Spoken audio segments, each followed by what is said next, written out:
Well, hello everybody. I am Matt Williamson. How's everyone doing this wonderful day? And here's what we're doing today. So we kind of had an extra day. It just so happened Pro Football Focus put their mid-season offensive line ranks out, and as did Brandon Thorne, who I think is the best line guy in the league. That's all in the media. I mean, all he does is specialize in offense and defensive line play. While I think he's the best, I don't agree with his ranking for the Steeler O-line. So we'll start with Brandon, who does great work. Go check him out on Twitter. You'll be very impressed with his breakdowns. Really studies it much more than I do, of course. But he has the Steelers currently as the 31st best offensive line in the league. I think that's far too rough, to be very honest with you. There are so many bad ones. I mean, the Giants haven't blocked anyone all year, and there's so many bad ones. He has Washington at 32, just for frame of reference. They give up 6 sacks a game, But anyway, this is what he said about the Steeler rankings, or the Steeler line right now. And I agree with what he says quite a bit, to be honest with you. I just think that I would have them up higher. And he says this in the write-up, but this is what Brandon said. In rookie first-round pick Broderick Jones' 2 starts this season, week 5 and 9, the unit has been a tier higher than 31st. But the problem is that the team hasn't committed to keeping him in the lineup at either tackle spot on a full-time basis, despite him clearly being better than both starting tackles. Very well said. It is becoming untenable to logically explain Jones not being an entrenched starter. So we should see that come to fruition soon. But until it does, this line with an average starter in Isaac Seumalo as their best player with inconsistent replaceable starters everywhere else.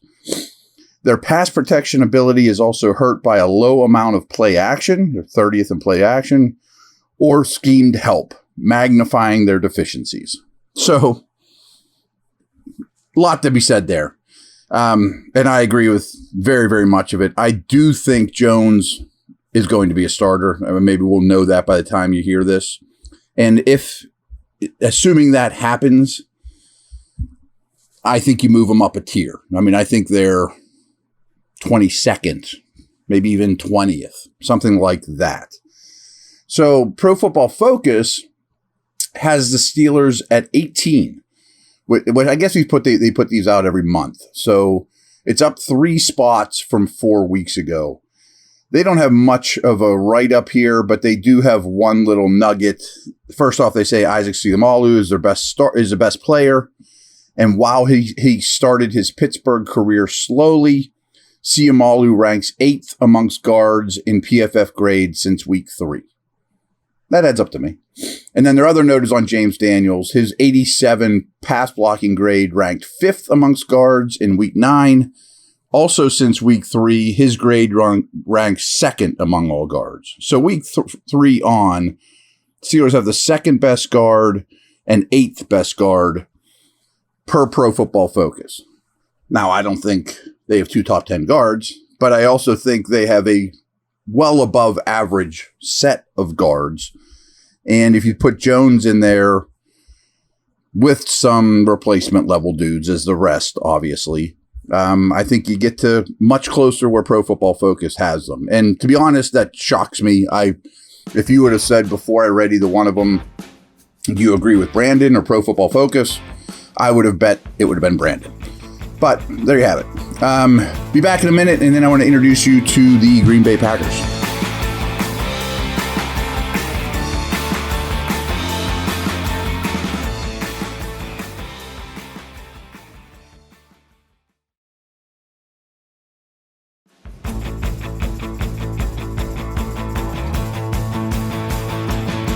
All right, just some general stuff, matchup overview stuff here.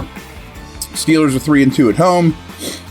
Green Bay is 1-3 on the road and have lost 4 of their last 5 games in general. Steelers are 12-5 in their last 17 games. Steelers have a minus 30 point differential, while Green Bay surprisingly has outscored their opponents by 1 point. We'll get to that in a little bit here. Here's the key. when you look at Packers stats, please never, ever, ever forget this. Per EPA, which I think is the best judge of what teams are good, what quarterbacks are good, etc., only the Saints have played an easier schedule than the Packers thus far. The Lions is really the only hard team they've played against, and they're still not doing well. So a lot of their stats, I think, are a smidge inflated. Steelers' opponents average 42.6 more rushing yards and 56.1 more passing yards per game than the Steelers. Steelers' opponents have produced 40 more first downs and have run 70 more plays. So that's pretty significant stuff. The Steelers' time of possession sits just over 27 minutes, where the Packers are a little over 28, both below average, obviously. 30 is average. Got lost here on my page. Here we go. The Rams could produce just 10 first downs and held the ball for just 24-44 last week in a losing effort in Green Bay. We'll get to that too. I mean, they started Brett Ripien. He was so bad, they cut him the next day and signed Carson Wentz. The Rams I'm talking about. So here's some turnover differential stuff. Only the Bengals have a better turnover differential than the Steelers, which is at +8. Green Bay's at -2.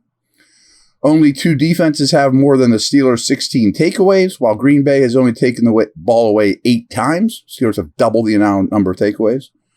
Pittsburgh has a league-leading 8 fumble recoveries compared to just 3 for the Packers. Meanwhile, the Steelers have only turned the ball over on 8 occasions. Both teams have lost just 2 fumbles, which is best in the NFL. The Steelers had a takeaway on 17.6 of opponent drives, second highest in the NFL. No team has gained more EPA from turnovers this season than Pittsburgh. So they've benefited from turnovers more than any team in the league. Steelers are committing 5.8 penalties per game compared to 7.5 by Green Bay, which is the highest in the league. The results in 49 penalty yards per game by the Steelers compared to 60.1 but for Green Bay. But the Packers' opponents have committed 62.8 yards per game in penalties, which is second most. So their opponents are being getting penalized a lot. Steelers' opponents are sixth most. This is crazy. So Steelers average 2.6 points per first quarters of games. That's terrible, as you would know. I mean, at that pace, you get 11 points a game, 10 points a game. Steelers, Green Bay's noticeably worse. They're at 1.6 per first quarters of games. Second quarter, Steelers come in at 4.3. Packers are at 2.9, which is the worst in the league. So they average 4.5 points per first half of games, Green Bay. Steelers give up 8.1 points in the second halves of games, while Green Bay scores 15.5 on average in the second half, which is most in the NFL. Night and day splits for the Packers here, first half or second half. The Packers average exactly 4 yards per rush attempt. They also allow exactly 4 yards per rush attempt. However, their opponents average 23.6 more rushing yards per game. The Packers also average 6.6 yards per pass attempt, and they allow 6.7. So their rush attempt, pass attempt are carbon copies, defense and offense, basically. 0.1 yards off. In terms of total EPA, in Week 9, Jordan Love was 7th amongst all NFL quarterbacks, and Kenny Pickett was 9th. There was a lot of bad quarterbacks playing last week, though. Jaylen Warren was 6th amongst all ball carriers, and Deontay Johnson was 7th amongst all pass catchers. The Packers are averaging just under 60 plays run per game. As of the Steelers, they're at 59.4 as opposed to 59.9. That ranks 26th and 28th, respectively. The Packers' opponents are averaging 65.5 plays per game.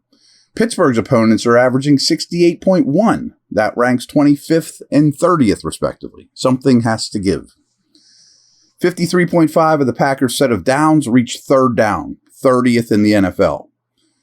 54.2 of the Steelers' set of downs reach third down, 31st in the NFL. So these teams get the third down all the time. 8.8 of the Steelers' plays have been run inside the red zone, ahead of only Arizona. 10.6 of the plays run against Pittsburgh have been inside the red zone, the third lowest rate in the league. So no one gets in the red zone in Steeler games, basically is what that means. The Steelers' average drive starts at the 26.3-yard line. Only the Cardinals begin drives with worse starting field position. The Packers start their average drive at the 30.6-yard line, which is sixth best. So their average drive starts almost 4 yards closer to their goal than the Steelers do. Of all the opening day rosters this season in the league, Green Bay's was the youngest. Last thing, since the 2011 draft, the Packers have made 13 first-round selections. Every one of those selections, except for Jordan Love, was used on a defensive player. I have no problem with that, but you shouldn't have an average defense, and they have a very average defense. It should be the best D in the league. Anyway, there you go. Talk to you later. Bye.